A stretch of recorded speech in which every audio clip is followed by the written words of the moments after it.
drugs, or ideas, what you consume influences who you become. On the Mind and Matter podcast, we learn together from the best scientists and thinkers alive today about how your mind-body reacts to what you feed it. Before starting Mind and Matter, I spent 10 years in academia doing scientific research. I got a PhD in neuroscience where I focused on neuroendocrinology and the neurobiology of behavior, and before that, I specialized in molecular, developmental, and evolutionary genetics. I use my scientific background to help parse and translate the information that guests share on the podcast. In addition to the podcast, I write long-form written content inspired by the show where I integrate what I've learned across episodes. I also have a free weekly newsletter where I provide you with upcoming guests, share links, and provide commentary on scientific studies and research that I'm reading, and more. Visit mindandmatter.substack.com to find all of my content.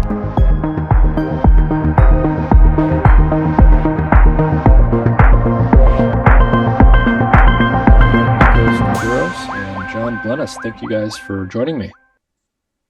Thank you for having us. This is the first. I've had a couple dual interviews before, but usually they're separate channels, and you guys are there in the room together.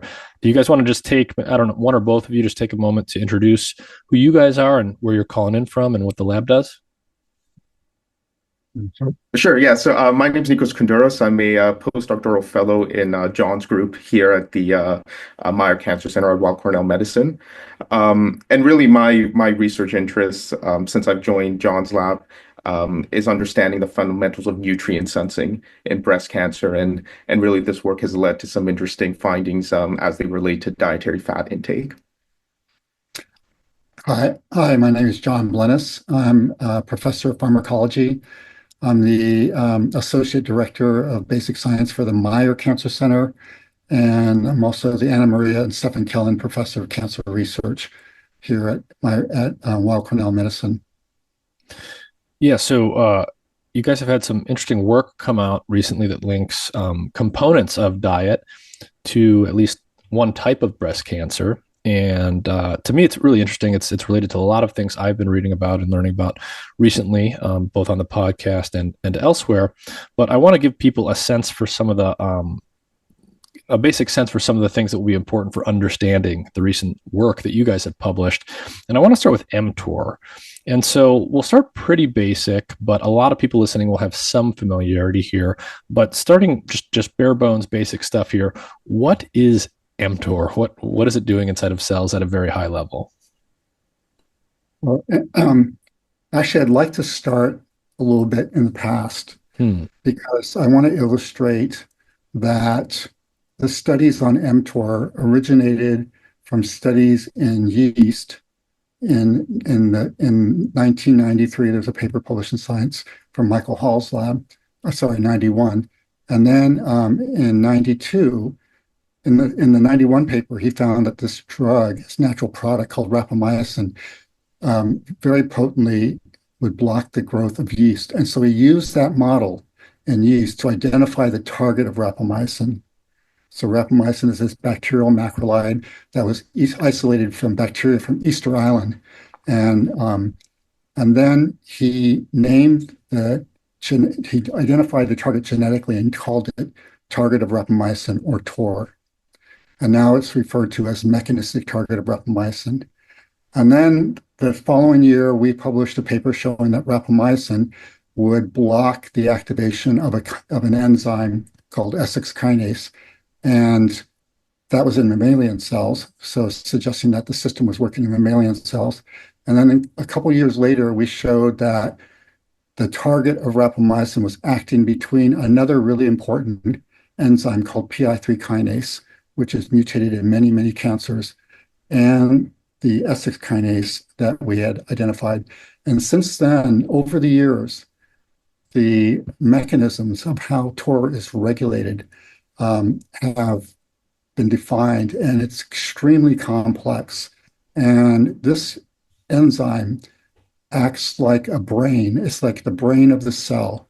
It can sense the availability of nutrients, of growth factors, of stress, oxygen status, energy status. It basically scans its environment and determines, do I have enough energy and building blocks and things to then make things through these anabolic processes that are important for cell growth. And when improperly regulated by activation of proto-oncogenes or loss of tumor suppressors, then this inappropriately takes all these nutrients and makes the building blocks for cells to grow in an uncontrolled fashion. So the basic concept is that mTOR is a really amazing signaling system that is a sensor for the cell, is the brain of the cell. So it's a sensor. It can sense aspects of stress, aspects of nutrient availability. It's like an integrator of many signals, and it's very much involved with a cell's sort of decision about when or how much to build new stuff. Exactly. And so this brings us to the basic concept in cell biology or biochemistry of anabolism versus catabolism. Can you just explain what that means for people and how that hooks into mTOR? Sure. So, I mean, at a fundamental level, anabolism is all about building things and synthesizing biomolecules and macromolecules.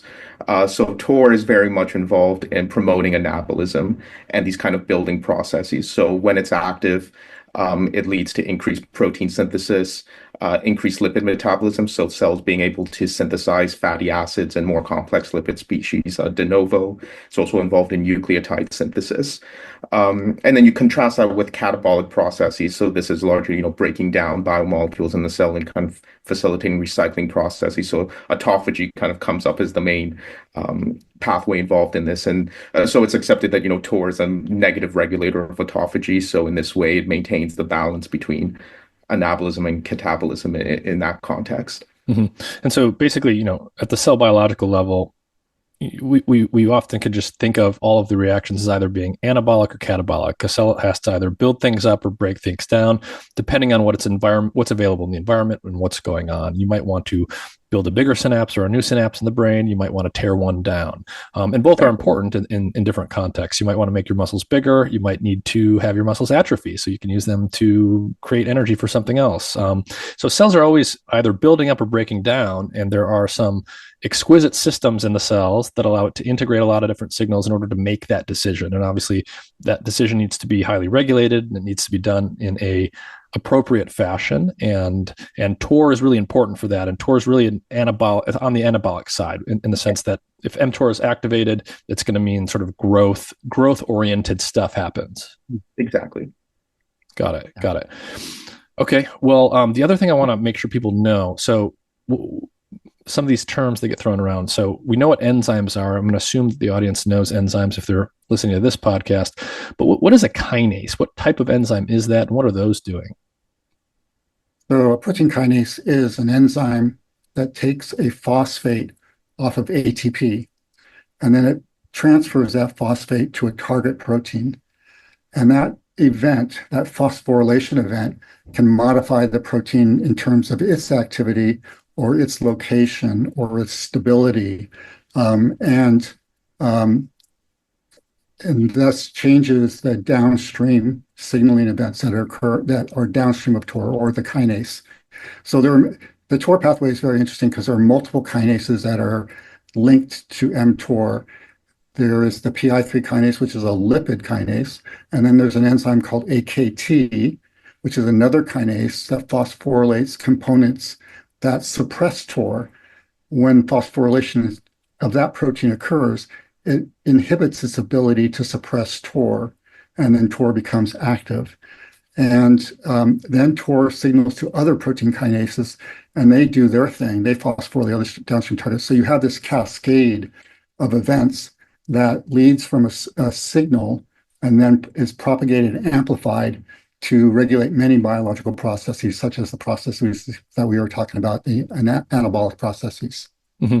And at a couple things. So kinases, they phosphorylate things. And if we think about like ATP, the way that I sort of started to learn when I was a student about phosphorylation and think about how this stuff works is, energy is sort of contained in all of these chemical bonds that get made and broken in the cells. And when things get phosphorylated and dephosphorylated, it's sort of like these bond, energy is getting passed along, and when something's phosphorylated, it's either sort of switched on or moved somewhere. It causes something to happen. It's like the chemical way that the cells sort of pass the torch of energy to regulate what's happening where. Yeah, it's often referred to as a process called signal transduction, or signal propagation, and it's really tightly regulated. It's very cool because TOR regulates all these processes that make ATP, which it needs to signal. But when there's not enough nutrients to provide for the ATP, then it's no longer available for mTOR, and therefore you decrease signaling by multiple other very intricate mechanisms. And so at a high level, I would assume that, if mTOR is this anabolic thing, well, obviously, if there's enough nutrients around, there's a lot of nutrients, whatever exactly that means, that's going to tell TOR, okay, like we've got plenty of stuff. We've got all the things we need for energy. We have what we need to build stuff. And so we can start building stuff. But when we start getting into some of the details here, is there anything specific in terms of, is TOR responding more to fats versus proteins or amino acids? Is it responding more to sugar? Is it a general nutrient sensor? Or, how much specificity is there in terms of what it's sensing on the nutrient side? Yeah, so that's an excellent question. So I think at a very high level, a lot of the mechanistic work has focused on kind of glucose and amino acids. And I think for the large part, a lot of these studies have indicated that, both are potent general activators of TOR when cells are provided with these nutrients. And then kind of more recently, lipids and fats have come into the picture. I think what's a really interesting direction in the field, and maybe what's maybe less appreciated and needs to be studied a bit more, is whether there are specific signaling nodes downstream of mTOR that each nutrient might differentially regulate. So I think, a lot of assays and a lot of kind of big screens that look at the phosphoproteome of TOR, for instance, mostly look at these nutrients in combination and then kind of probe all the kind of downstream substrates. Whereas, I think a really interesting direction in the field is asking, is glucose regulating a specific substrate, a group of targets of mTOR? Are amino acids doing the same thing, and same with fats? And so I think getting that more complete picture and then understanding how all of those are integrated, as John said, to then really give a clear picture of what the nutrient environment of the cell is an important question. But TOR is not sort of merely reading how much total ATP or potential ATP is there. There's a lot of responsiveness that's probably coming from individual nutrients, and exactly. We haven't completely mapped out all of those intricacies yet. Exactly. Yeah. Yeah, we've mapped out a lot of them, but it's really, again, when you think about the brain, and I know your background is in neuro, there are so many different signals that are integrated at that level.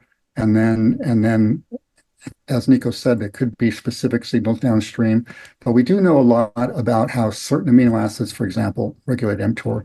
We know a lot about how things like insulin or growth factors regulate mTOR.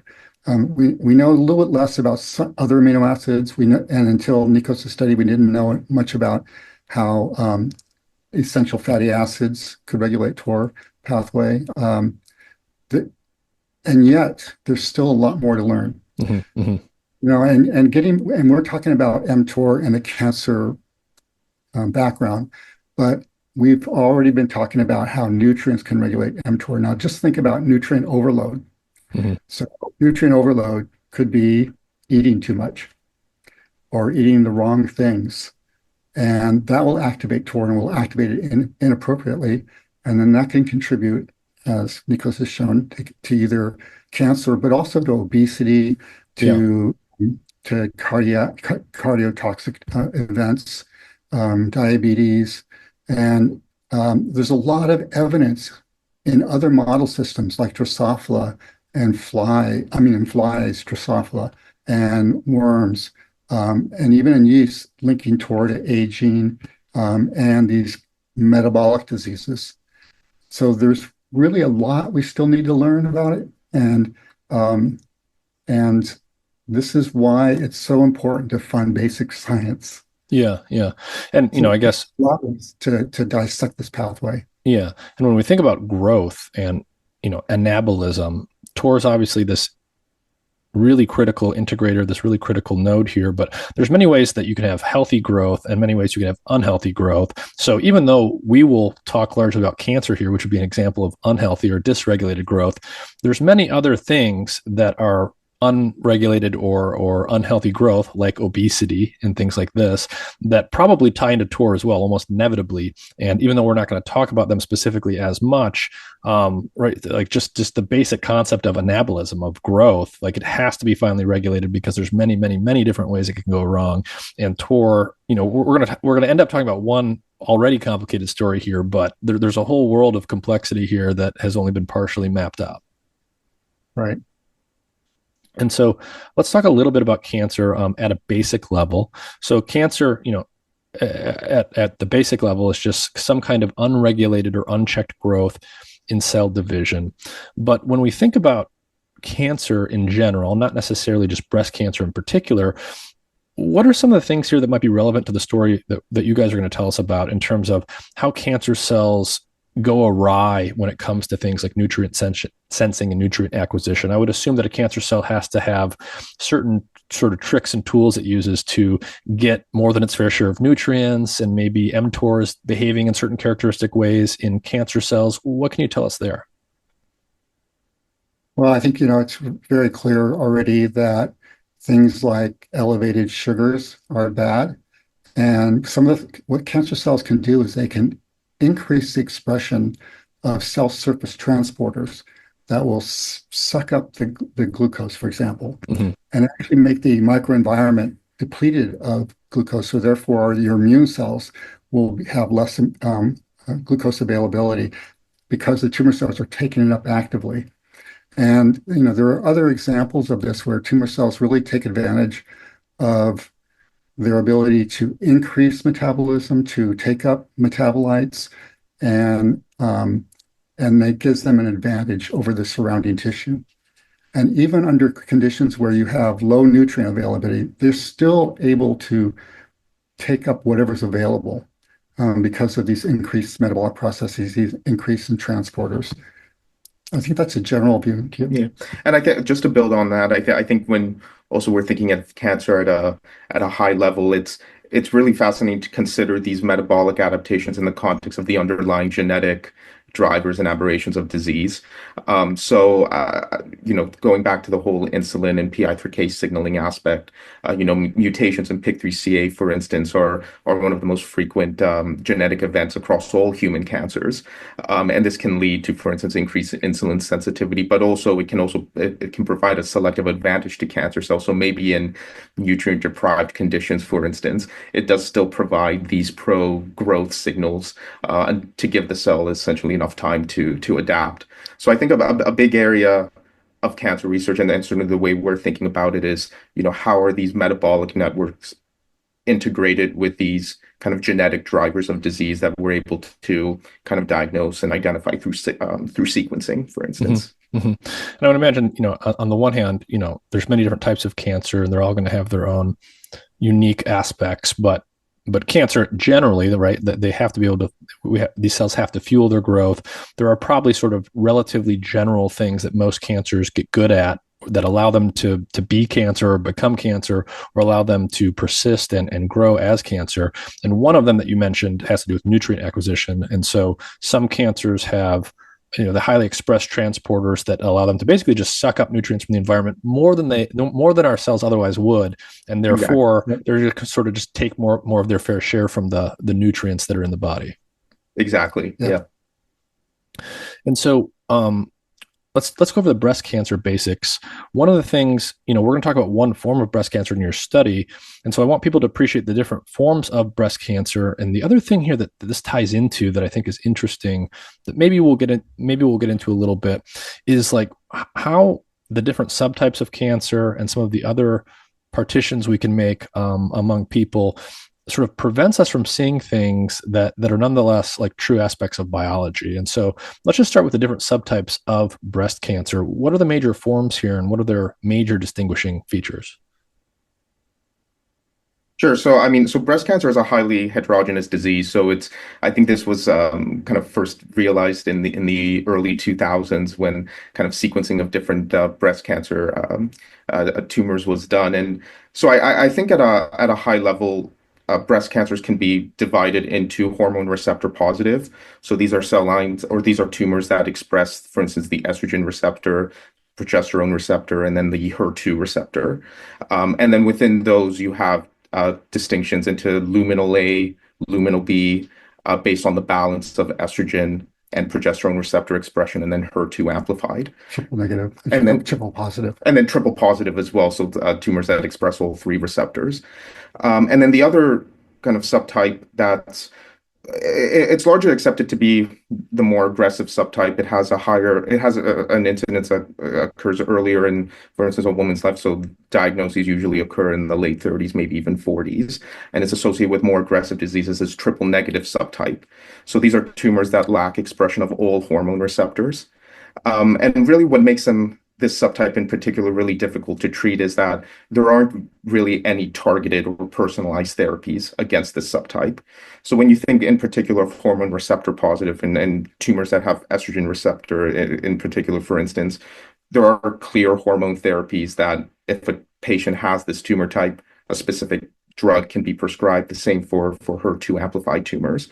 But really for triple negative, because they don't have these clearly defined biomarkers, the standard of care at the moment is just chemotherapy. There are some exciting trials coming out looking at, antibody drug conjugates and immunotherapy, but for the moment, really chemotherapy is the first line therapy. Mm-hmm. Yeah. Okay. So there's different forms of breast cancer. They can be distinguished based on proteins, things like estrogen receptor and other things that the cancer might or might not express. And in the case of the triple negative form of breast cancer, it's defined by the fact that it does not express three different things that other breast cancers do express, and that's tied to the fact that this is a hard one to treat. It can't sense things like estrogen, and therefore it is things like estrogen or other hormone therapies. It's just not amenable for this type of cancer. Exactly. Right. Got it. And do these markers, do they tend to have something? Are they kind of just markers that allow us to distinguish them a little bit, or are they tied into the functionality and the treatment of the different cancers in a close way?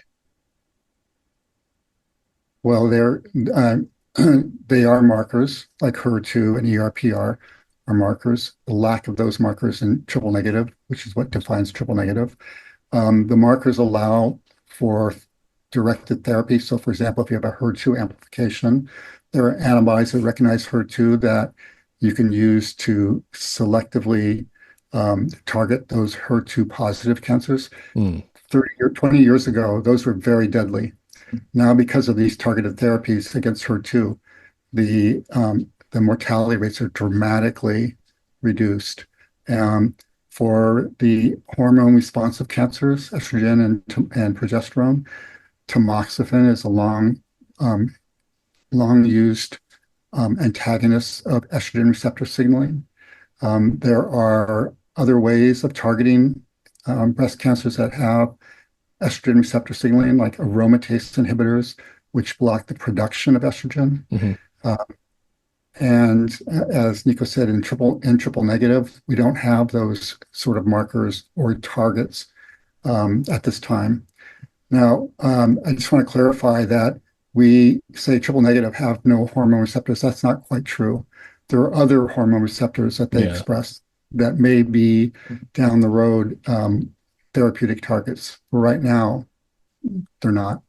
Yeah, so there may be other hormone receptors. There probably are. We just don't know what they are yet. But the triple negative is it doesn't this version of breast cancer doesn't have the three that we sort of know well that other cancers have. Right. Got it. And so, based on what you said, it sounds like the triple negative form of breast cancer is one of the, if not the deadliest version, because we just don't really have good ways of treating it yet. The other ones have seen big improvements over the years. They used to be much more deadly than they are today. So we're making progress on some of them in terms of how deadly the cancer is. What can you tell us about how common these different cancers are in terms of how frequently they originate? Are they going down across the board, up across the board? Is it mixed bag? What do we know there? Well, I think, and you may correct me if I'm wrong, triple negative rates are increasing in the young, Hmm. and and the hormone responsive tumors, cancers are increasing in elderly. Now, the link between age and cancer is not absolutely clear now. It's still a major area of investigation, Hmm. but that increase in incidence could also be because we live longer. Right, Uh, right. Yeah, so there are a lot of these things that have to be taken into account. But yeah, I think the fascinating thing and the scary thing is that triple negative breast cancers are starting to occur at a higher rate in younger people. yeah, You yeah. know, That is interesting and disturbing, and that's true for other cancers, I believe. Although Yes. I don't know a lot of the details there. But one of the things this makes me think of, which clearly is going to tie into maybe some of what drove your research, but when you see something like a cancer becoming more common specifically in younger people, to me that starts to get me thinking, okay, what are younger people exposed to in the environment more than their parents and grandparents were? Because they're obviously inheriting their genes from their ancestors, but if it's a specific problem that's growing in young people, that starts to get me thinking about environmental exposures that might be more common today. And then a big obvious one that's, I think, pretty glaring is our diets are very different than our grandparents' diets, for example, and we're exposed to different types of things, often at higher concentrations and often starting earlier, even in utero. And so, what do we know? Before we get to your study again, there's a lot more I want to cover off on. What are some of the key things just in the realm of the link between diet and cancer that we know about? You mentioned sugar. High sugar can be an issue, but I don't know what are some of the major things we should talk about in terms of what is already known before your study in terms of how diet in general and specific dietary components link to at least some forms of cancer. Definitely. So I think to get started on that, so I really think it's within the last 10 years or so that we've had a lot of these high-level population-based observational studies that Hmm. have been trying to look at the associations between lifestyle habits and the incidence of certain cancers. So I think it's a striking statistic, but I think it's something like close to 50% of all cancers have some type of or can be modified in some way by lifestyle factors and how patients respond to therapies and the overall disease trajectory and relative risk. Lifestyle plays a major role. So, we can talk about diet, we can also talk about physical activity and excess body weight as a whole. Hmm. I think there are some cancer types specifically that have been shown to maybe be more kind of sensitive to these type of lifestyle factors. So, breast cancer is one, for instance, where excess body fat and kind of leading a more kind of sedentary lifestyle can have or can increase the risk for disease. I think as John mentioned, when we think about also the fact that certain cancer types are being diagnosed at early and earlier ages, I think colorectal cancer is one of these cancer types that's showing that concerning trend. And Yeah. I think there's more of an effort to understand now about maybe how sugar and sugary drinks as a whole, for instance, high fructose intake, for instance, might contribute to that worrying trend. Um, so yeah, I think at a very high level with these population-based observational studies, they've certainly shown these associations and some very convincing correlations. And I think what's really an exciting frontier now is trying to understand the specific mechanisms about why this is happening at a cellular level, and then trying to understand kind of what biomarkers are specifically responsible or dictating these trends. Hmm. Hmm.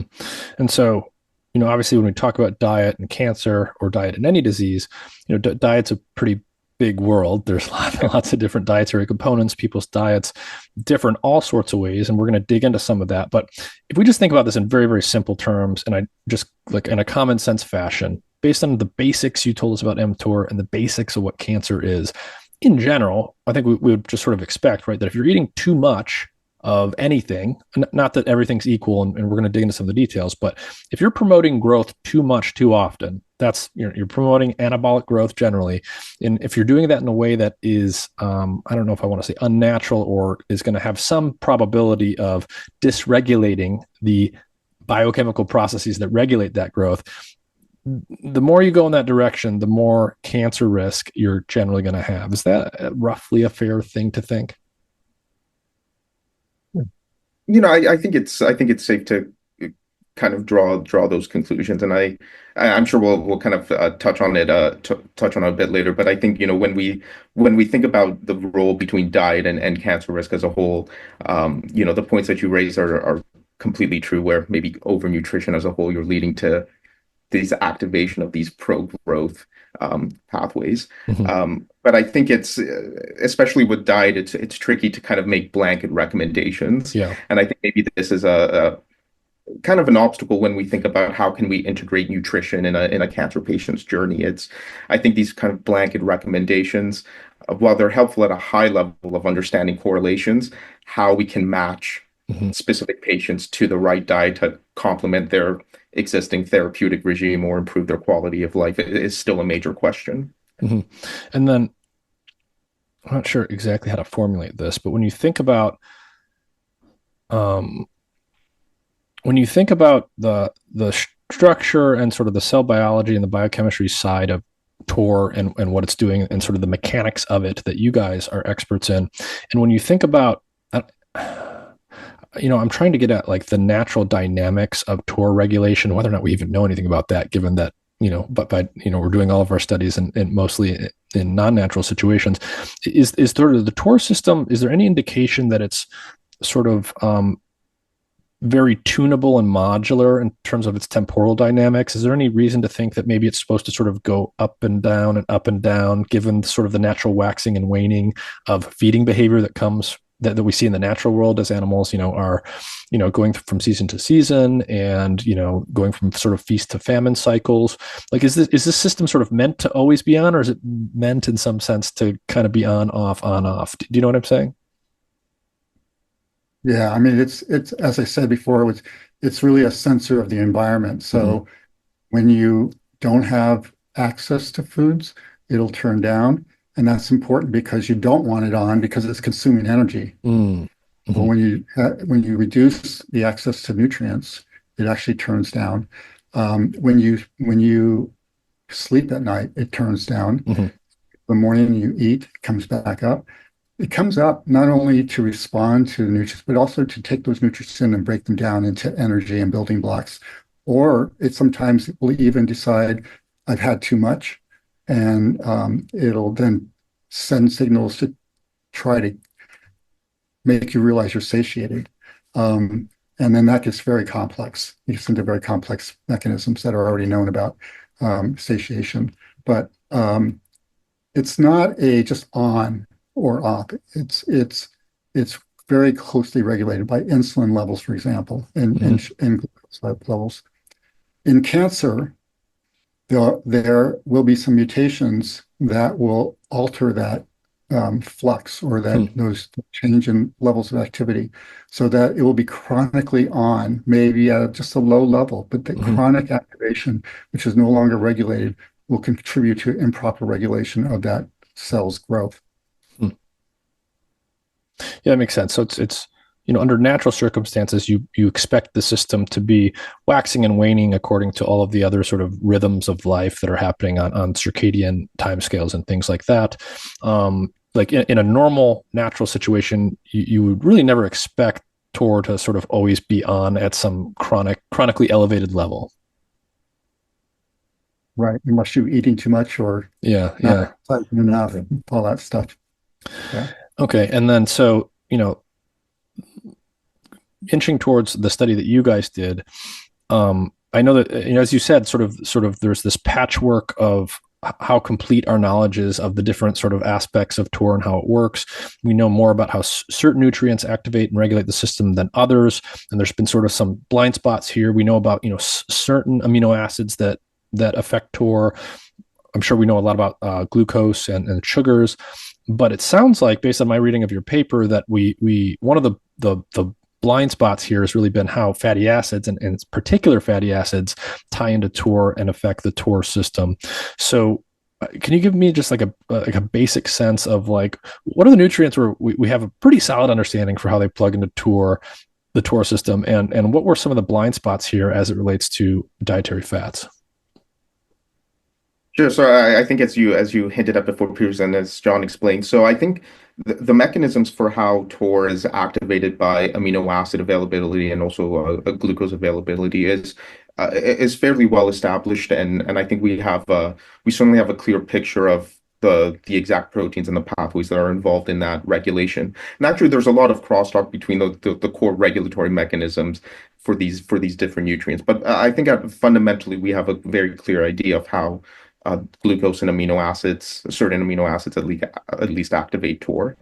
Um, yeah, when it comes to fats and lipids as a whole, we think that's been a bit of a blind spot in all this. I think some contributing factors when you think of lipids as an entire kind of class of nutrients, they're extremely diverse. Right. They have different cellular localization patterns, different functions as well. So I think within that class as a whole, you have all these different offshoots about how each lipid class or subclass could regulate cell function. The specific class of nutrients that we were curious to study were these essential fatty acids.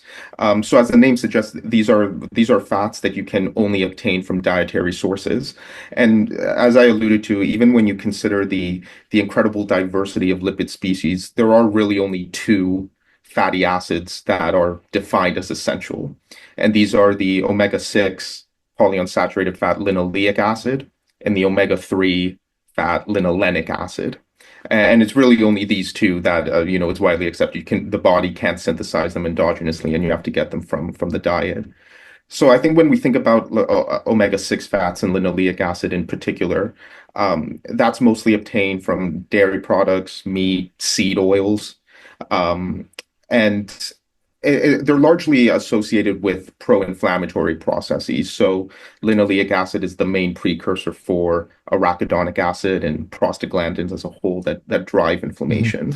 And so just to give people a concrete sense there, so prostaglandins, they are lipid-derived mediators of inflammation. So they're basically little pieces of fat that come from things like the omega-6s, and they turn inflammation on, essentially. And those are the things that and non-steroidal anti-inflammatories inhibit. So that's probably something people have heard of.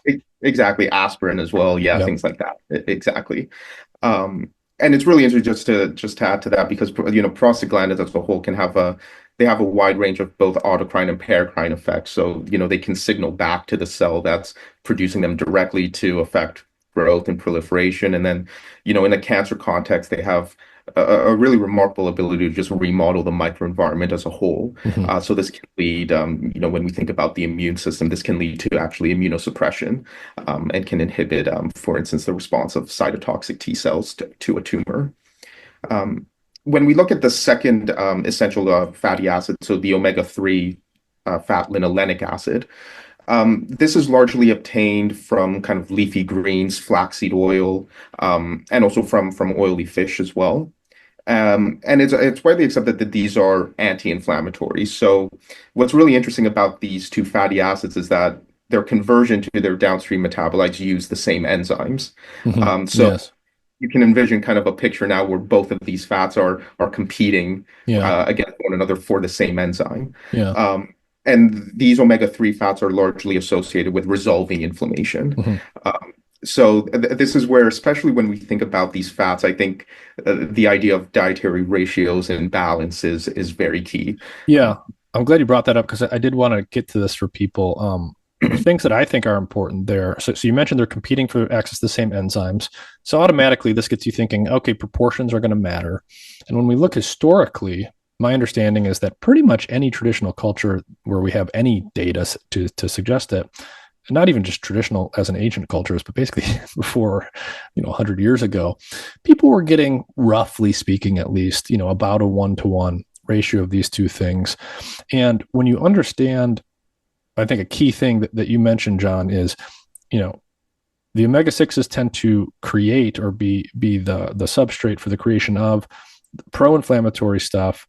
And then the omega-3s, anti-inflammatory stuff. The thing that I didn't know originally, and I think a lot of people miss is, at least with these forms of inflammation, it's not just inflammation kicks up and then it just sort of runs out. It's actively regulated on the on and off side. And so having a kind of balance here makes a lot of sense. Is that how you see it? Yeah, the balance is definitely important. I mean, it's not like turning off inflammation completely. You always want to have some, Hmm. your body needs to respond to different challenges. And so you want to be able to have some inflammatory response, or you want to have an anti-inflammatory response. So in the old days, when it was 1-to-1 or 2-to-1, that balance is really great. Hmm. Unfortunately, in today's not climate, today's dietary exposures, the ratios can be 10, 20, 30-to-1 of Hmm. omega-6 fatty acids to omega-3. And that's where you really disrupt the balance. And Yeah. that's where you really promote an inflammatory response that is unhealthy. Yeah. And again, can be a healthy inflammatory response, but too much of it is unhealthy. Right, And right. that's really key, is that balance. Yeah. And in principle, being too high or too low on either side of this equation would be bad. Like if you had no omega sixes at all, you would probably struggle in kicking off inflammation when it was needed, like when you were injured or when you had an infection. And obviously that would be an issue, just as, being omega-3 deficient, you wouldn't have anything on the anti-inflammatory side. And you obviously don't want to be deficient in that. But in practice, the modern environment has a lot of these omega-6s, as you said, and way more than the omega-3s. And so there's just this sort of bias embedded in the modern environment that's skewing the ratio to have high levels of omega-6s compared to the omega-3s. And so that's skewing us towards the inflammatory side of this whole equation.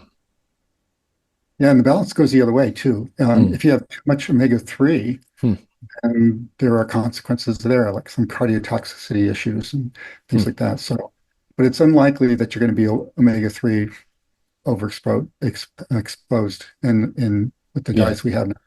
Yeah, it's unlikely you'll be omega-3 overexposed. It's also very, very unlikely that you'll be deficient in omega-6s. You'd have to, that would be an Yeah. amazing, if you could find someone who could even pull that off somehow.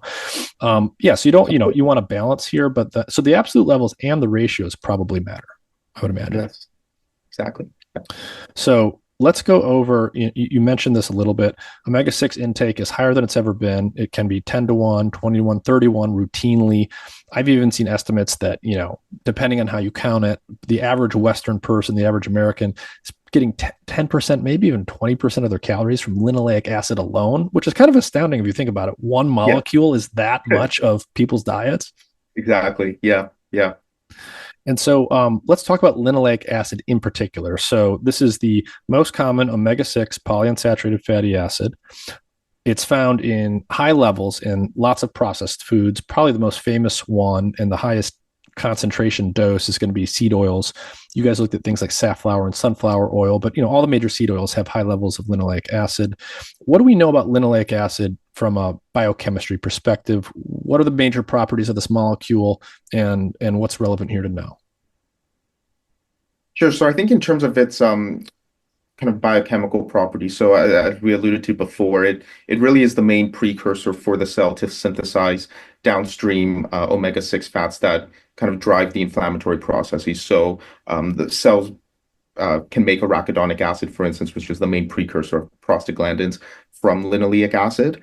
I think it's really interesting to also touch on, it's a great point that you raised before that, at its core, it's an essential nutrient. So if you're deficient in it, which is unlikely, but it could still happen, this has, serious physiological effects too. So I think linoleic acid deficiency is associated with kind of flaky skin. So the skin that more easily blisters, for instance, it leads to brittle hair. So there's a lot of consequences as well of being totally deficient in it.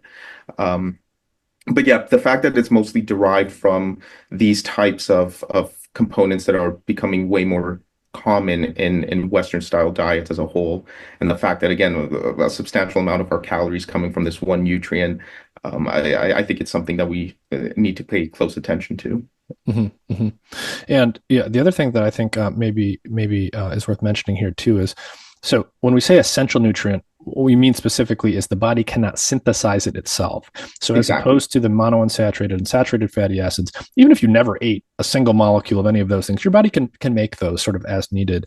But this also, I think, brings us to an important point about regulation and the potential for dysregulation or for things to go out of whack is, when the body has the ability to synthesize something like, say, a saturated fatty acid, whether or not you're giving it exogenous saturated fatty acids, there's a lot of regulation that it can tune things up, tune things down. But when something has to be consumed, when your body can't create it, like linoleic acid or like the omega-3s, there's just sort of like less regulation there because there's no endogenous mechanism to produce it.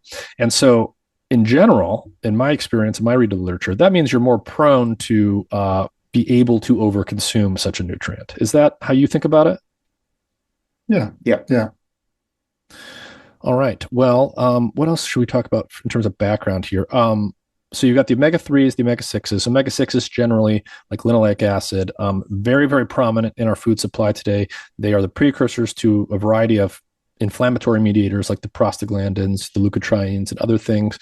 Omega-3s generally are on the resolving side of inflammation.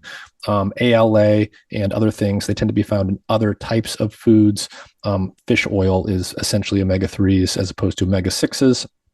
One thing I wanted to ask you guys about before I forget. So linoleic acid in particular, we're going to be talking about your study and information and stuff like that.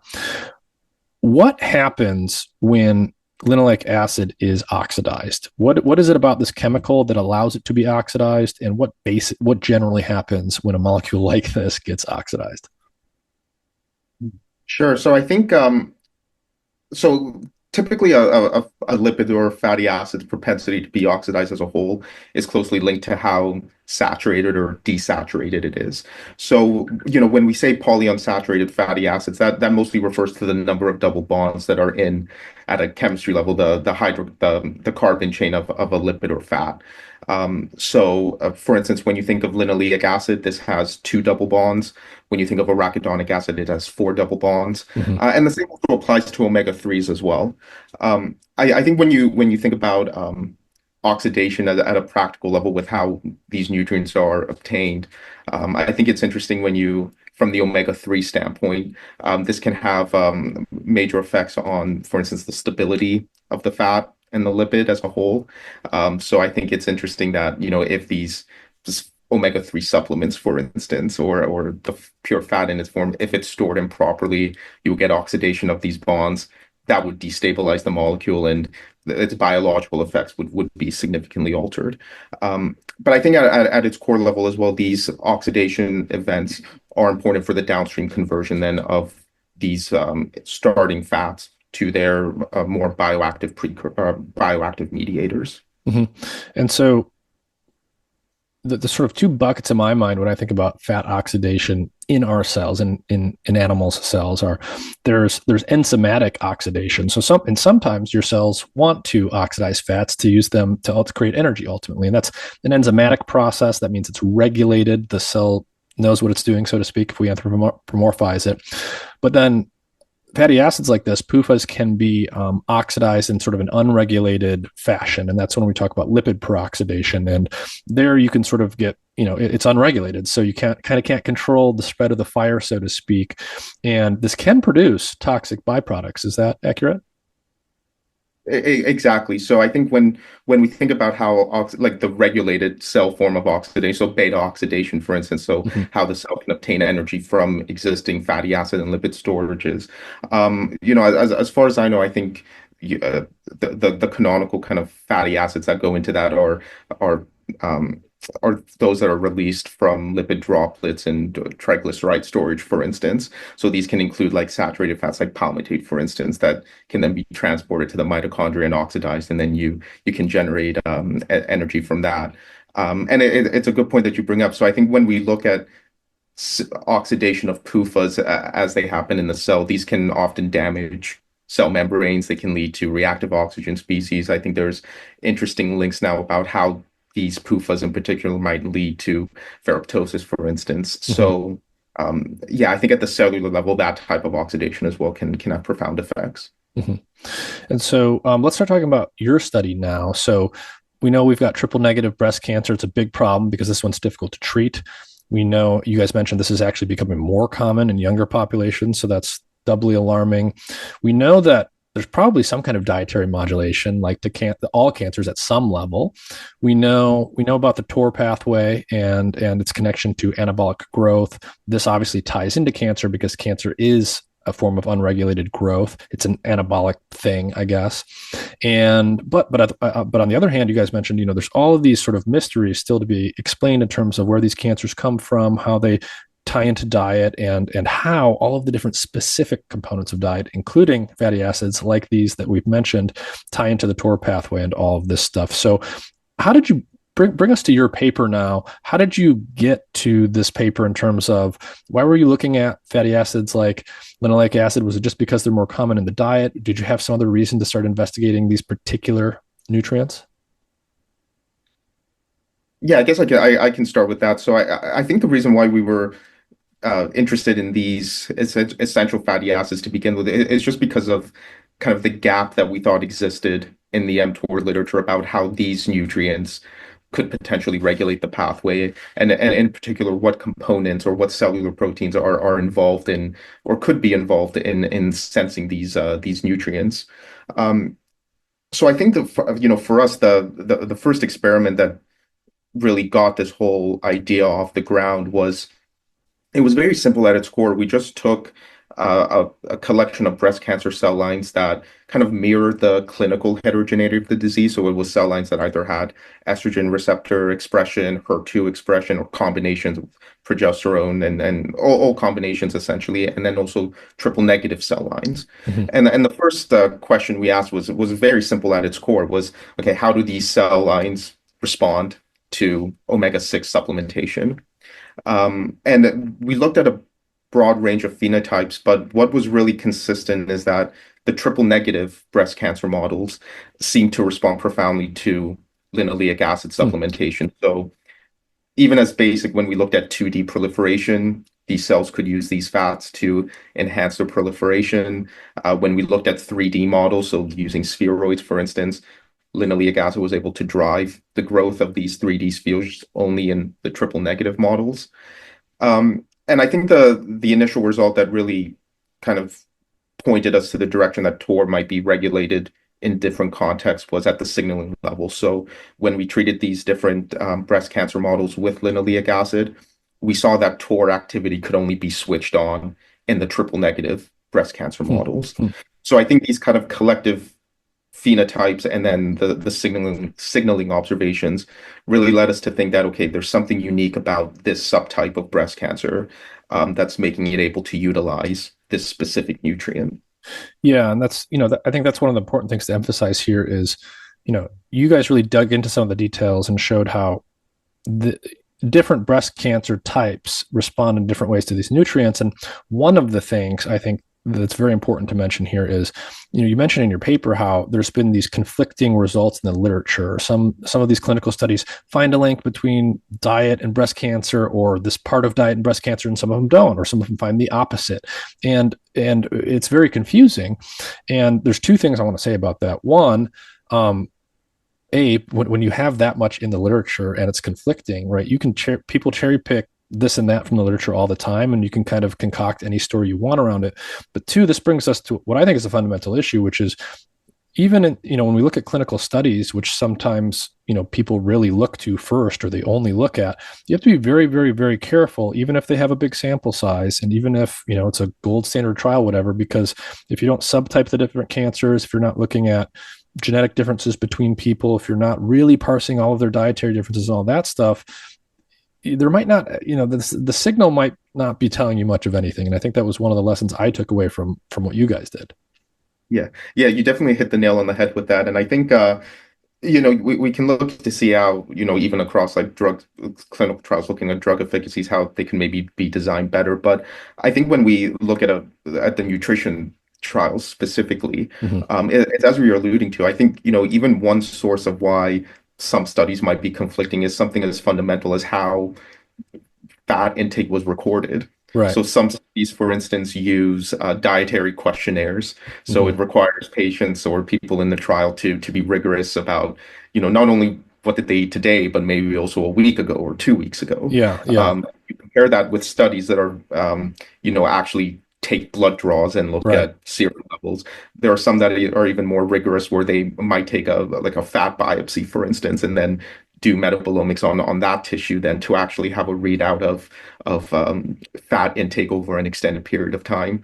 So it seems like nutrition studies as a whole, you get very much this mixed bag of the protocols that were used to measure fat intake and things like that. Yeah. Yeah, yeah. So walk us through some of the first experiments you did, some of this in vitro work. You basically, you guys can give cells different amounts of each of these fats, omega-6s, omega-3s. I think you looked at linoleic acid, so that's the most common omega-6, as well as ALA, which is one of the more common omega-3s that people hear about. So you've got an omega-6, you've got an omega-3. When you gave them the cells and you measured TOR activity and all that stuff, what are some of the highlights here in terms of what you found? So yeah, I think the main takeaway that we found, at least from these initial experiments, was that omega-6 linoleic acid, or LA, in the triple negative models was a potent activator of mTOR signaling. And interestingly, what we saw with the omega-3 ALA essential fat is that it either had no stimulatory effect, or it could also modestly but still significantly reduce mTOR signaling even below its kind of baseline starve conditions. Mm. I should say that this is an active area of interest for our research at the moment to understand maybe now the omega-3 signaling effects. But I think the dichotomy between both the omega-6s and omega-3s was very clear at the phenotypic and then signaling level. And then I think once we really established those clear phenotypes and signaling effects, we were curious about what biomarkers now might be dictating these responses. So because it's clear that triple negative subtypes rather than hormone receptor positives have these clear effects, we looked at publicly available data sets. So for instance, from the TCGA, from the Metabrick study, for instance, which looked at genetically characterizing very extensively more than 2,000 primary human breast cancers. And when we did this comparison between triple negative and receptor positive tumors, one of the most highly overexpressed genes in the triple negative subtypes was this lipid chaperone, FABP5, or fatty acid binding protein 5. And when that came up as one of the top hits, that really caught our attention because certainly within the last 5-10 years or so, this lipid chaperone in particular has been linked to certain cancer types. So, for instance, prostate cancer. And it's also from its biochemical function, it's one of the lipid chaperones that has the highest affinity for omega-6 fats and linoleic acid. So normally, what is a chaperone protein like this doing at a very basic level? Yeah, sure. So so as a whole, the family of FABPs or these lipid binding proteins, there's 10 members in total. Their kind of broad biological function is to bind lipids and fatty acids. They might be in the serum or in the blood circulation. They could also be intracellular, but it's really to bind these lipids and transport them across cell membranes, for instance, to other tissue types in the blood. And then even when you're in the cell, these chaperones play a role in localizing different fatty acids. So you could get them to the mitochondria, for instance, for beta oxidation. I see. I think there's some interesting studies, especially with FABP5, showing that it can transport lipids to the nucleus and affect transcription in that way. So Okay, those are kind of fundamental biological functions. Okay, so we're talking about dietary fats, linoleic acid. It's a fat molecule. We are basically just a big bag of aqueous solution. So it's actually quite a challenge to think about, well, how does the body move around these fatty things that don't like moving in water? And one part of the answer to that is we have these things called chaperone proteins of all different types, and they move fats around. They move them from one tissue to another through the bloodstream. They can get them from the outside to the inside of the cell. And basically you were saying you started to see these hints that linoleic acid was driving TOR, and then you did some bioinformatics work basically, and you saw this gene kind of light up in that analysis, and it happened to be this chaperone protein that just happened to be one that was really associated with linoleic acid. Exactly. So I think it's important to note that out of there's 10 family members in this FABP kind of protein family, and it kind of each class or each member has an affinity for different types of fats. So as we hinted to before, they're extremely diverse. You can have different carbon chain length. You can have different numbers of double bonds, things like that. So there is quite a degree of promiscuity between each lipid class or chaperone class, but for the large part, each has a preferential binding partner, so to speak. And for FAB5, it's these omega-6 PUFAs, these polyunsaturated fats, and then specifically omega-6s. Yeah. So hypothetically, that would mean that if you had really, really abnormally high levels of FABP5, you would get more omega-6s in than you otherwise would into the cell. So I think, it's an interesting point. So I think the way we've been thinking about it is kind of calling it a perfect storm of events.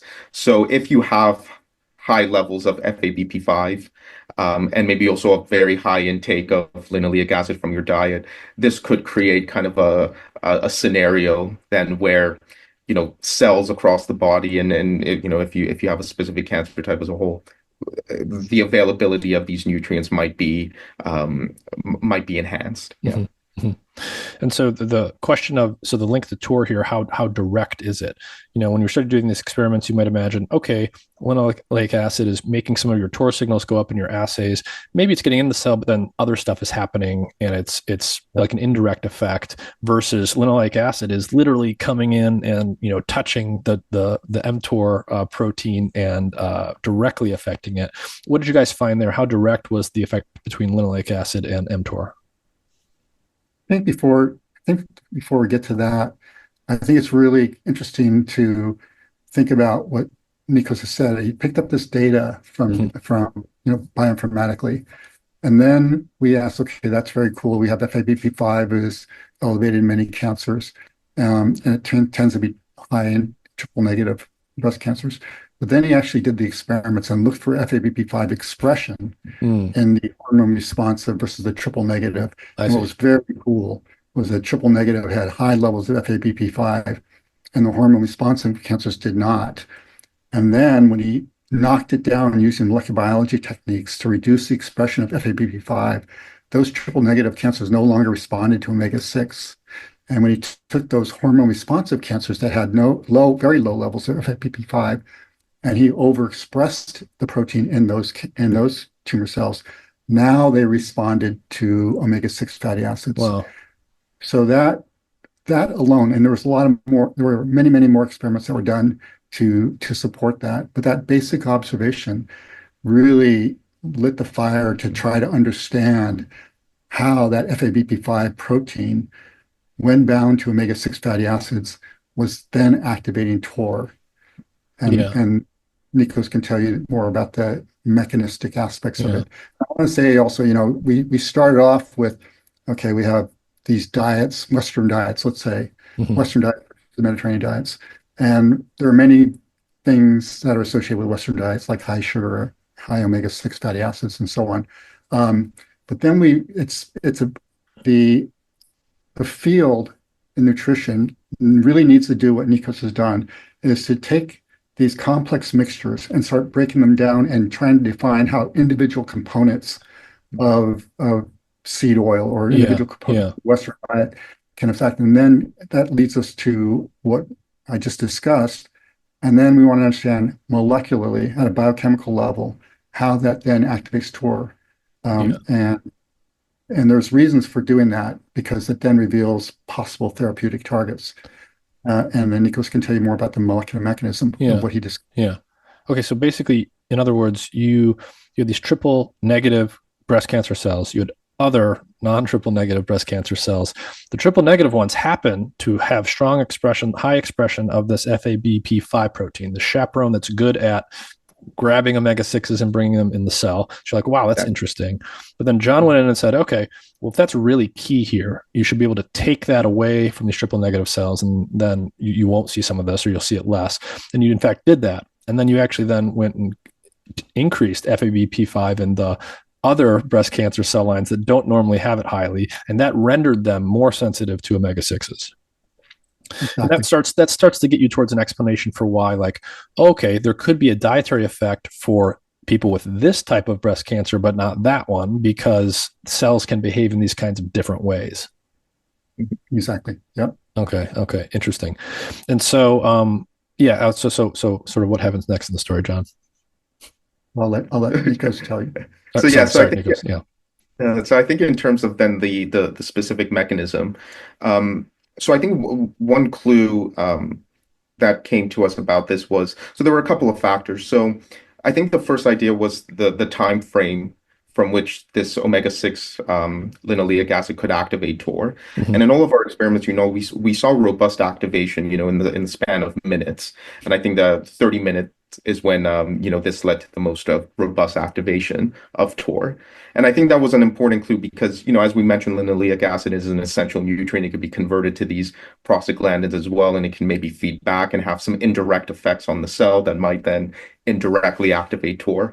But when we did some other kind of metabolic assays and other experiments, we saw that at least within this time frame, within 30 minutes, those other kind of maybe indirect effects weren't really changing. Hmm. It Hmm. was really specific to this kind of fairly acute activation of TOR. So then that led us to think that maybe there might be some kind of direct activation or direct interaction between FABP5 and TOR.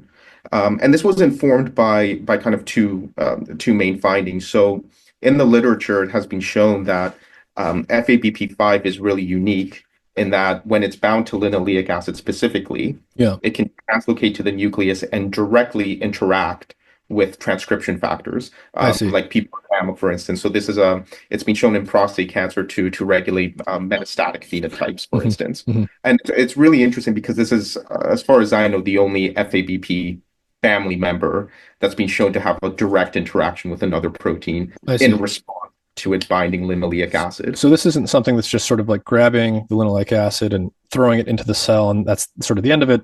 There's a complex that actually goes all the way into the nucleus and has it's starting to turn on and turn off genes and do things like this. Exactly in response to this specific nutrient. Yeah.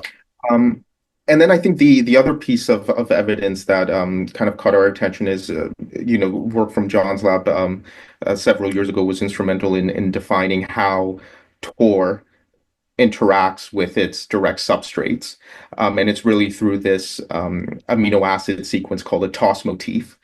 So many, certainly a few direct mTOR binding partners and substrates have this TOS motif that's defined by a highly conserved phenylalanine residue and then alternating kind of hydrophilic and hydrophobic fatty amino acids.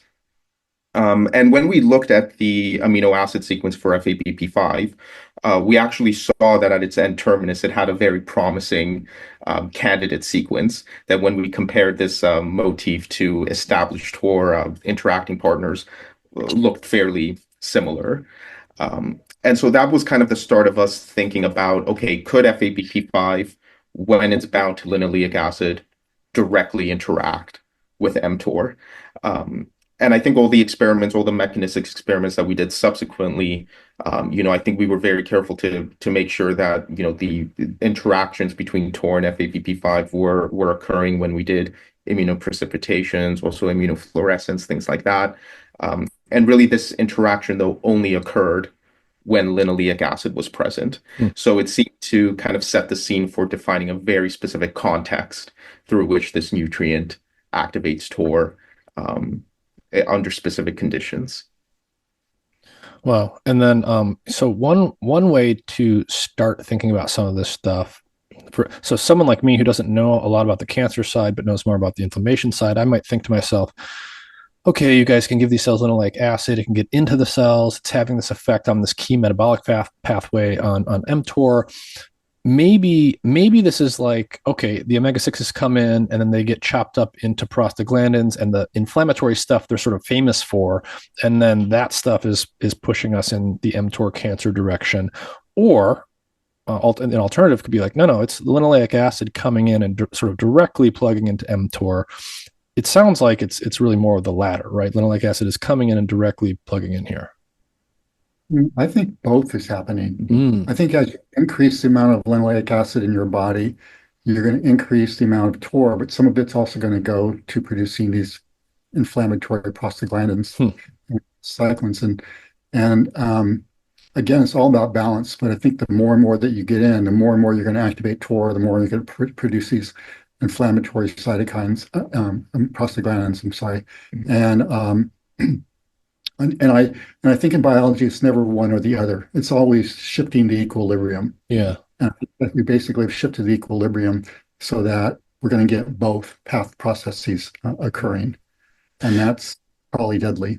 Yeah, yeah. Is there any reason to think that there could be some kind of double whammy effect here where, okay, you have a direct effect on mTOR, but also if you have more inflammation in parallel, would that potentially feed in to the cancer side of this directly, or is this like, okay, you have this cancer effect via mTOR, and then you could have more inflammation as well, and that's just bad because you don't want that anyway, or do these things possibly tie in together directly? So I think we have in our paper we did do some cell biology experiments to at least try to address this. So in these triple negative models that we treated with omega-6 linoleic acid, we were curious about how different signaling nodes, so some pathways that are directly regulated by TOR, others that are regulated by these pro-inflammatory processes could be affected. So I think what was really interesting is, so when we treat cells with linoleic acid as a whole and check general signaling profiles, we see that there's TOR-specific activation of specific substrates, and also other substrates that are linked to pro-inflammatory processes. So Mhm. we see activation of AKT, for instance. We see increased phosphorylation of ERK. And the key experiment, though, is in these models, when we knock down FABP5, we were able to kind of parse out which nodes were being regulated.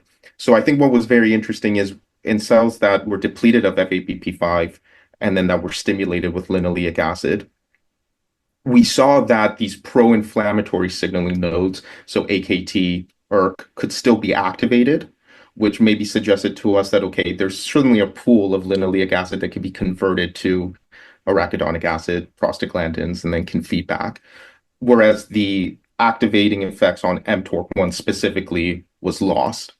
So this kind of pointed to us that these signaling events are they're driven by kind of pools. Mhm. So when a cell has linoleic acid, there's going to be a subset of that total linoleic acid pool that's activating TOR through FABP5, and then you're going to have another pool that's being converted to arachidonic acid Right, and right. prostaglandins and then feeding back. So this is where the idea of kind of like this perfect storm is coming into play. Yeah. Yeah, yeah. And yeah, I'm going to step back a little bit. So when we think about, well, actually, before I do that, so what would you say? Oh, there's actually one piece I forgot about completely. So you did the experiments we've talked about already. You then looked in human tissue. What did Mhm. you find there? Let's do that next. Yeah, so I think for these experiments, we had access to two types of samples. One were these patient-derived xenograft tumors that we were able to profile that were either triple negative or receptor positive. And when we looked at kind of tumor intrinsic levels of FABP5 and total omega-6 fat content, we saw that triple negative tumors seem to have higher levels of both of these components compared to receptor positive. So you saw these And signals in human tissue that mirrored all of the stuff that you saw in the wet lab. exactly. And then I think the perhaps the most striking results that we saw were in patients. So by collaborating with oncologists here at Cornell, we were able to get access to serum from patients that were newly diagnosed with either triple negative or receptor positive disease. And the serum was collected right before their first surgery. So this kind of provided a very interesting snapshot of what their metabolic profiles might be looking like, what Yeah, yeah. might look like. And again, what we saw is in patients with triple negative disease, serum levels, so now kind of systemic circulatory levels of FABP5, and interestingly, omega-6 fats were higher in these triple negative patients Hmm. compared to receptor positive patients. Well, so triple negative breast cancer patients seem to have literally more omega sixes floating around. And FABP5 as well. Yeah, Yeah. yeah.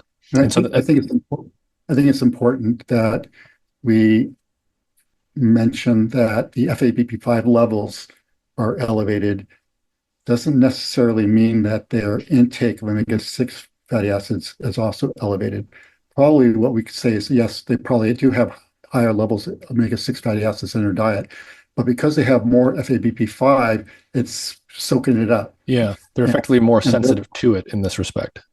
exactly right. And then generating a situation where you have higher levels of omega-6 bound FABP5.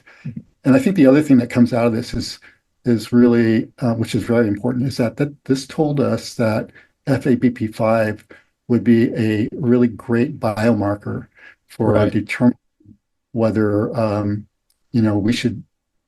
whether this patient's being affected by omega-6, and also whether this patient should be treated with therapies that are targeting this process. Right. Yeah, I mean, up to including, if we're essentially talking about linoleic acid sensitivity here, right away that would tell you a dietary strategy you could take. Yeah. Interesting. So let's talk about cause and effect here. Is simply elevating linoleic acid in the diet of a rodent, say, is that sufficient to have an effect on triple negative breast cancer? Yeah, so I think it's an important question and a bit of a loaded one too. So I think there's two answers. So the studies that we did were looking at the effects of a high omega-6 rich diet on an animal that already has triple negative breast cancer. So in the studies that we did in the paper, animals were injected with triple negative breast cancer cells. They developed these mammary tumors, and then we put them on these omega-6 or omega-3 rich diet. And we saw that once the tumor had already formed, its growth was potentiated by a high omega-6 rich diet. So increasing omega-6s in an animal that already has triple negative breast cancer basically makes it worse. Exactly. I think kind of the second part of the question is at least from our perspective, it's less known and could be even more controversial to say whether, if you're cancer free and then you were to suddenly have high amounts of omega-6 linoleic acid, is that tumorigenic or carcinogenic in any way? That from our study, we're in no position to kind of comment on that, and I think that would need a lot of work to dissect. But at least when a triple negative tumor is present, and then you're kind of adding on high omega-6 levels, at least in our animal models, that seemed to drive growth. Yeah. Two things that came up for me when I was reading this paper and talking to you guys that connect to other work that's been done recently that I've had discussions with the podcast on that I would love your take on are one, as we mentioned earlier in our discussion, colon cancer is another one of these cancers that we're seeing creep up more and more in younger and younger people, which, that starts to make you think like, okay, this could be an exposure thing from early life onward. I've talked with Yeatman Halliday from University of South Florida, and they've got some work basically showing that colon cancer can be driven by this inflammatory state of lipid dysregulation that ties into the omega-6s as well. Kind of evocative in some ways of some of the things I'm hearing here. And the other one is I had a gentleman from the UK on, and he has, I'll just give the headline result. I'm not sure if you guys know this work, but basically he showed that aspirin, which we mentioned is what inhibits the prostaglandins, which is, they come from the omega-6s. Aspirin actually inhibited metastasis of certain tumors in, I forget what type of cancer, but I don't know. There's some interesting threads that seem like they start to coalesce here around how these omega-6s tie into both inflammation and metabolic dysregulation, and in some cases even metastasis. Stepping back and just thinking about the general literature here, what comes up for you guys, and how are you thinking about these omega-6s in a more broad context? Yeah, I can start with this. So I think the way that we're thinking about it is, so actually, I do want to start by saying that when we think about nutrition in a cancer context, I think fundamentally the way we think about it needs to be in the same way that we think about drugs and targeted therapy. So when we think about breast cancer, for instance, we know there are all these different subtypes.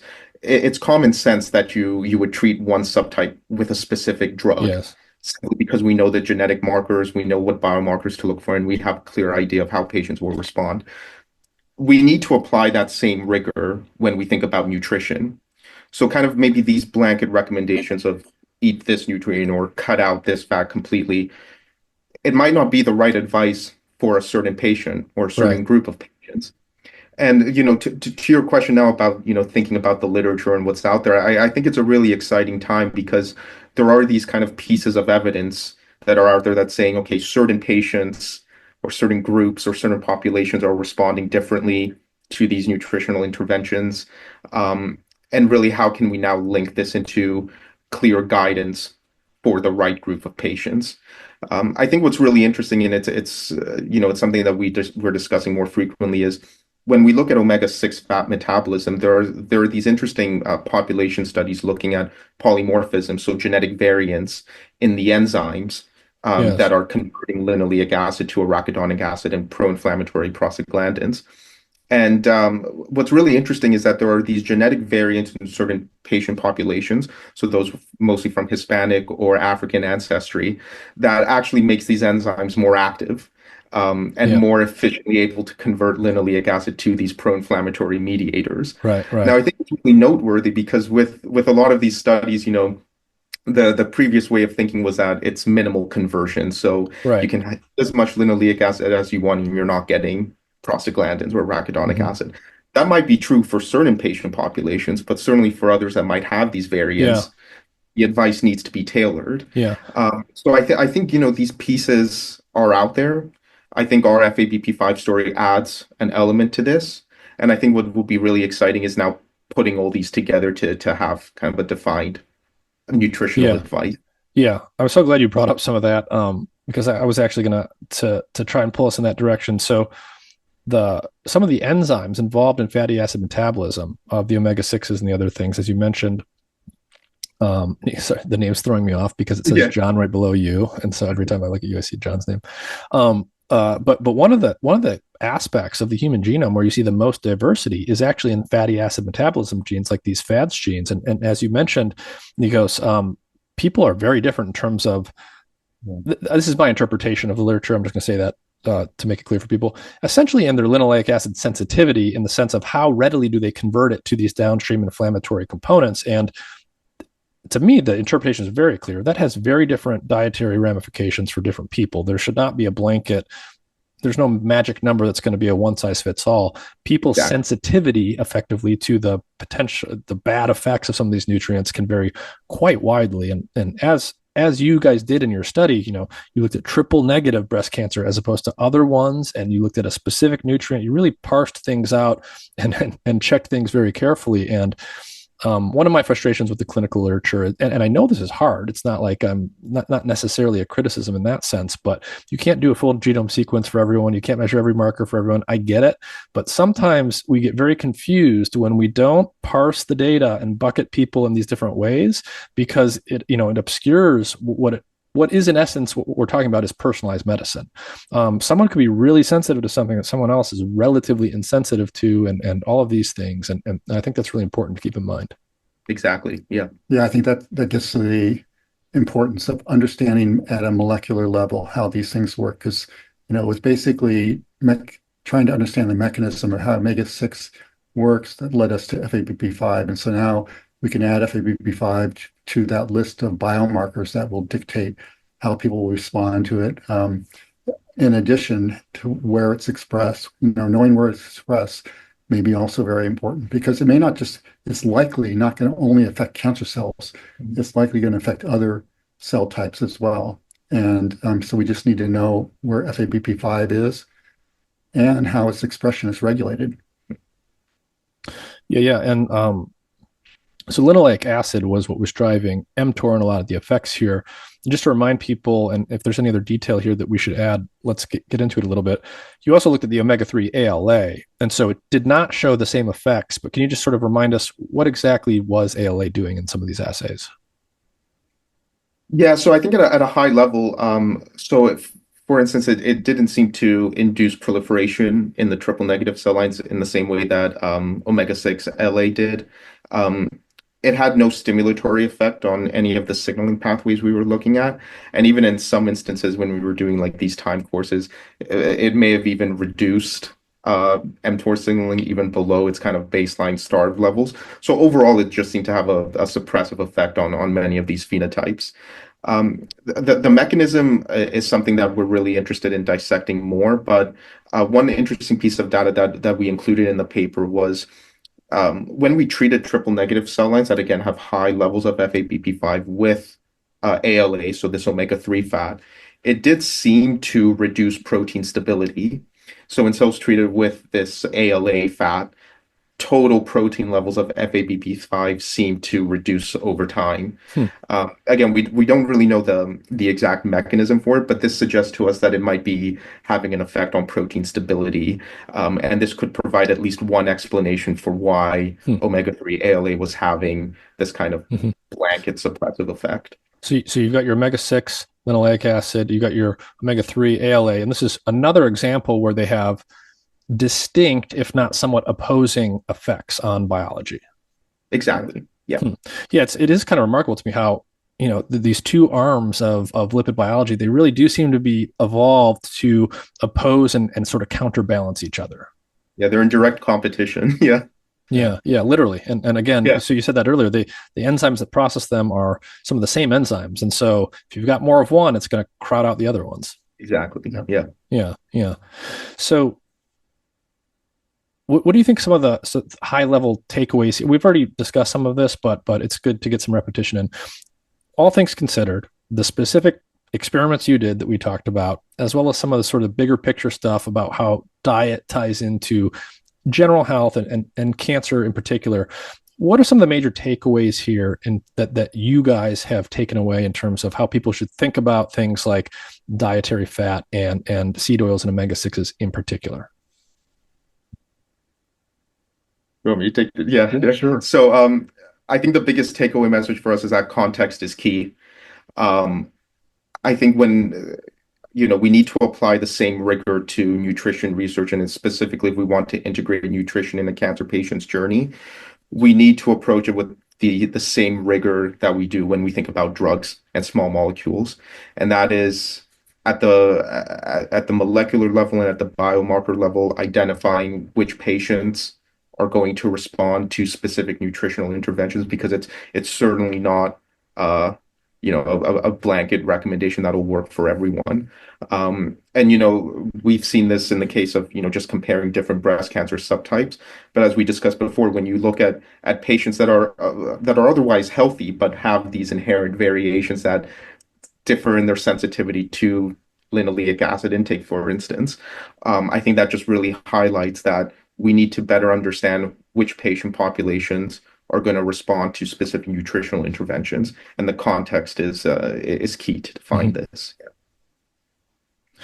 So obviously, your study was looking at all the things that we talked about in the context of this triple negative breast cancer, but given how common linoleic acid is in our modern food environment. And, as we said, some people, it's like 10-20% plus of their calories are coming from this one molecule. It's very unusual that something would be that concentrated in an animal's diet. Given that fact, and given the molecular biology that you uncovered, that linoleic acid is plugging into the mTOR system this way, do you think it's likely that the effects that you've seen here are limited to triple negative breast cancer, or do you think that there's good reason to suspect that high levels of linoleic acid might have other consequences for other diseases as well, other cancers in particular? Yeah, I think that Nikos has a little bit of data on prostate cancer as well. The more aggressive prostate cancers also are responsive to omega-6 fatty acids. And we just haven't looked at, broadly at other cancers. But my guess is that a lot of the intestinal cancers, cancers of the intestinal tract, pancreatic, colon, and so on, may also be sensitive, and and in that case, we also need to look at FABP5 levels. And again, I just want to say not all will be the same. It really will depend on this biomarker. Yeah. So again, this is the chaperone protein. So people that just naturally have higher levels of this thing are going to be effectively more sensitive to this cancer promoting effect. And we don't know actually if high intake of omega-6 fatty acids induces the expression or stabilizes protein. Interesting. So there can be this sort of positive feed loop that is negative in terms of cancer growth. Yeah. Interesting. It could help. And also there are factors that may be secreted by adipose tissue. So if you're obese, it may be that they produce more FABP5. Right. And And so there are all these things that this study has revealed, all these questions that we need now to address, because I think this is going to be much bigger than just triple negative breast cancer, which is big enough as it is, but it'll be much greater. So I think you kind of just hinted at it, but what's on the horizon for either or both of you in terms of work that's going to come from this study? What are you guys looking at right now? Yeah, so I think one area that we're interested in is kind of the role of this signaling axis, so FABP5, mTOR, in other chronic diseases. So as John mentioned, adipose tissue and fat cells also have high protein levels of FABP5. So one thing that we're really interested in is, okay, if you have high intake of omega-6 linoleic acid, is this driving certain inflammatory phenotypes in fat tissue? Yeah. And I think, that's kind of a fundamental question that we have, but I think it has knock-on effects to other areas. So we're also curious about how diet influences what's known as kind of like unhealthy aging and these inflammaging phenotypes, which is like, this chronic low-level systemic inflammation, and studying the relevance of FABP5 in these processes. So I think we're really excited to look at the effects on other chronic diseases. Yeah. Mm-hmm. What's your take on, so obviously at some level, everyone cares about nutrition. We all eat food. Some people really, really care about nutrition, and they get into it. A positive side effect of that is that a lot of people really get interested in nutrition science and related elements of science. It's actually a great way to get people interested in science, generally speaking, and to start caring about evidence. And, one of the things I just want to point out and compliment you guys on here, especially for certain elements of my audience, is, just how closely you check everything. Like, when we're talking about experiments like this, you mentioned, we saw this cool bioinformatics association, but then you went and checked, and then you went and turned things up and turned things down. You really sort of really functionally check everything. And you can do that in the wet lab in certain ways that you can't do it in the clinic, granted, but, just really important to always check things. But a negative side effect of people getting into nutrition science and all that stuff is they often really get it's hard for people to maintain a dispassionate sort of ideal of science perspective on the stuff, and they get really tribal and they get really opinionated on stuff. And one of the areas where people get really opinionated all across the board, educated, uneducated, professors, regular, everyone, is the seed oil stuff. Because, on the one hand, we've got this whole history of seed oils being called heart healthy by the most prominent institutions in the universe. And on the other hand, you've got people saying seed oils are terrible, they're inflammatory, that you should avoid them at all costs, and everything in between. One of the tough things in those debates that I experience is, people will be arguing back and forth about this stuff. People will say, we understand the biochemistry here. The omega-6s, there's a straight line you can draw from omega-6s to these inflammatory mediators. Like, it's very crystal clear, and the biology is fairly well worked out at the biochemical, cell biological level. And then other people with a more clinical orientation will say, okay, but why don't I see any randomized control trials where these serum markers of inflammation go up when we give people more omega-6s? Given some of the things we talked about, how you have to parse data between different types of patients with different predispositions and all of that stuff, what is your take on why there aren't more clinical studies showing a clear connection between omega-6, dietary intake of omega-6s, and inflammation? I think that there can be more clinical studies now that we made some of these discoveries, like FABP5 and it's binding to omega-6 fatty acids. So I don't think that the tools were available before to answer those kind of questions in the clinical trial. But now they are. And I think that, future clinical trials should take this information and clearly should be gathering samples to measure this FABP5, omega-6, and other nutrient components. I think one of the problems with the arguments of Western diets versus Mediterranean diets, or seed oils versus not seed oils, is that most of the arguments are not fact-based. And it's really important to understand the mechanisms, to understand the real facts of how these things work. And then we can start dissecting what's good and what's bad in these complex mixtures that we're having. I mean, seed oils, not only omega-6, but depends on what the source of the seeds are. If it's corn oil, were they grown on farms that use pesticides, and it's so complex, and that's why we need to really break down all the components and really understand molecularly how those components work. And then I think that will guide how the clinical trials are designed. And I think just to add on to that, when we think about how future nutritional studies and trials are done, I think we need to think about having a diversity of patients and different patient populations that are included in these trials. So, we spoke earlier about these polymorphisms and genetic variants in genes that regulate omega-6 metabolism.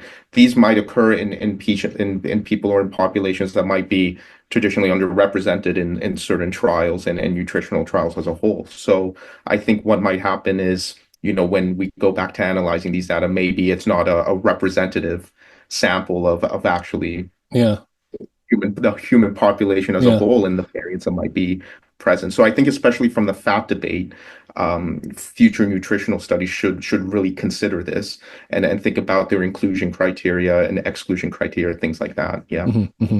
Yeah, there's some fascinating work there. And the fact that you said that is triggering me to, there's some really good work from Robert Reich and others in the sort of human population genetics world. And there's a pretty compelling story right now that not only is there variation in things like fatty acid metabolism, but a lot of that was tied to like the advent of agriculture and stuff. When people started farming more and they started ingesting more arachidonic acid, surprise, surprise, it affected how the genes involved in that metabolism changed. And when you start to step back and think about the different populations and stuff, what you just said, Nikos, makes a lot of sense. It could very well be that just those people that are sort of have the highest linoleic acid tolerance tend to be the ones included in a lot of these studies more often, and that will naturally skew what is found or not found. Exactly. And again, that's and when we think about dietary recommendations, that's not necessarily a problem for that specific population. Right. But then when we get into the nuances then in the specific context of then why this variation occurs, this advice might need to be tailored accordingly. Yeah. Final question I'll ask you guys. Answer as much or as little as you want, but a more personal question. Given what you're studying in this paper and in the world that you guys live in and all the literature that you've been studying over the years, how has all this stuff affected your own relationship with omega-6 fatty acids and related compounds? I can start. I definitely take supplements, omega-3 supplements, fish oil supplements. I definitely watch what I eat. I don't even remember the last time I went to a fast food restaurant. It's been a long, long time. So I'm very aware of what's out there, and I try to manage it. We do other things in the lab that have revealed other nutrients and other vitamins that are important. So I actually use that information to supplement my diet. And I think the other thing for me personally is not only the diet, but again, it's been mentioned before, but maintaining some level of exercise. One thing that's nice about New York City is we're always walking in the city. So that helps in that area, sleeping, eating good diets, all those things are important. So on a personal level, the science that we're doing, I believe in very much, and then I let it dictate how I respond to it in terms of my diet and my physical activity. You're not cooking with safflower oil at home, I take it? I don't cook with safflower oil. I don't use bacon grease. Yeah. Yeah. At least for me, I'm pretty much exactly the same. So I try to avoid processed food, fast foods as much as possible.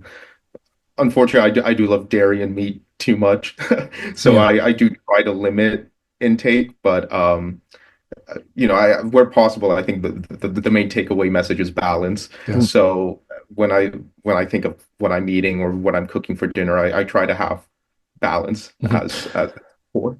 Actually, one thing I wanted to ask you about, this is kind of a detail, but I did want to ask it because it's on page 1 here in the graphical abstract.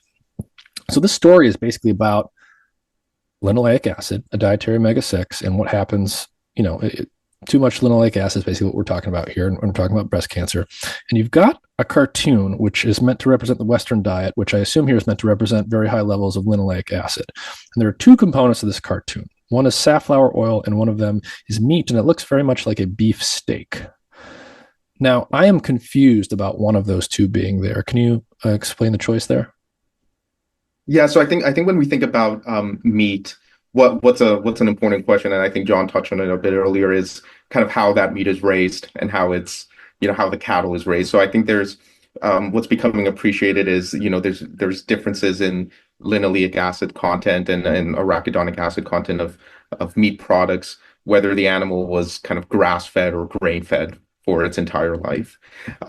So I think it's an interesting consideration, but also an important one, because it does kind of emphasize the trickle down effect of, even at the earliest stages of agriculture and food production, the kind of the knock-on effects on how this can affect us. Yeah. So the meat is there because of how to highlight the differences between maybe grass-fed and grain-fed animals. Yeah. And in the case of grass-fed animals, when they're brought in before they're sacrificed, they're put on grain to fatten up. And so that's how they really accumulate a lot of omega-6 during that period. I'm not sure how long it is, a month or two or so. You're talking about grass-fed, grain-finished, as opposed to pure grass-fed. Yes, exactly.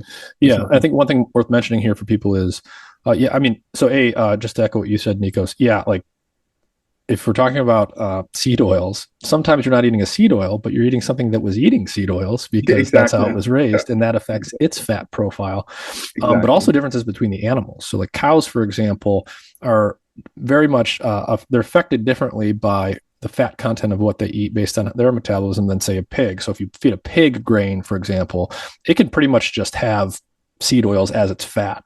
And so sometimes lard and things like that can have very, very high levels of omega-6 content, which people don't often realize. Exactly. Right. Yeah. And that's even true for chickens. Chickens too. Corn. And so, we have to watch out what we're eating. Yeah. Any final thoughts? Anything you want to reiterate before we sign off here? I don't know. At least from my end, again, context is key. I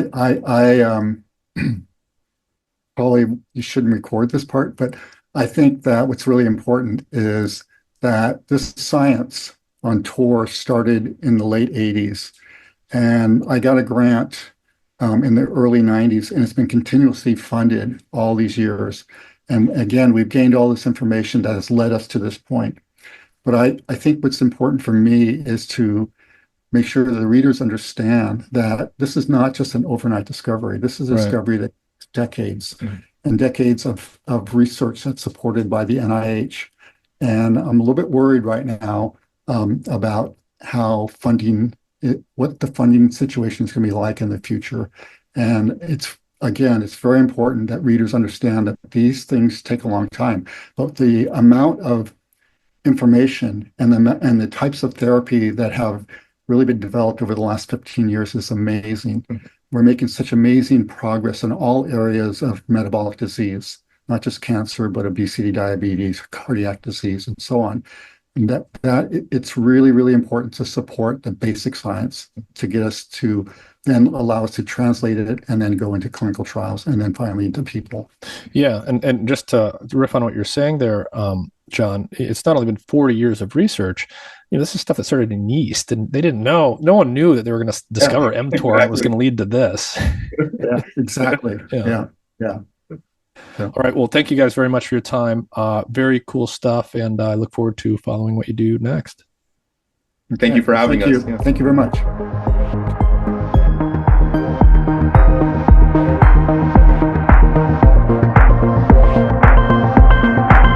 Visit mindandmatter.substack.com to find all of my content. Hey everyone, I want to take just a minute to tell you about a really cool health monitoring device I've been using called Lumen. It's a handheld, pocket-sized device with a sleek design. The Lumen device measures CO2 levels in your breath, which allows their technology to determine the extent to which your body is burning fats versus carbohydrates. Lumen helps improve your metabolic flexibility, your body's efficiency in shifting between using fats and carbs for energy. I use this device in the morning or before bed or after meals or after workouts to track my metabolism. With just a couple weeks of use, I learned a lot about which foods were causing my body to burn mostly fat, mostly carbs, or both, as well as how long I needed to fast and how hard I needed to exercise to promote fat burning. Being able to track whether your body is burning fat versus carbs will help you figure out how your body responds to your lifestyle and whether or not your weight loss and fitness strategies are actually working. Lumen is great for anyone looking to optimize their health for either weight loss or athletic performance. Their easy-to-use app allows you to track your results together with what you're eating and how you're exercising, and it syncs with other devices like the Apple Watch. Click the link in the episode description to learn more and use the code MINDMATTER, MINDMATTER, to get 10% off your Lumen device today. That's on top of the site-wide sale they are currently running, and the Lumen device is eligible to be paid for with FSA and HSA health accounts. Check out the link in the episode description for more info.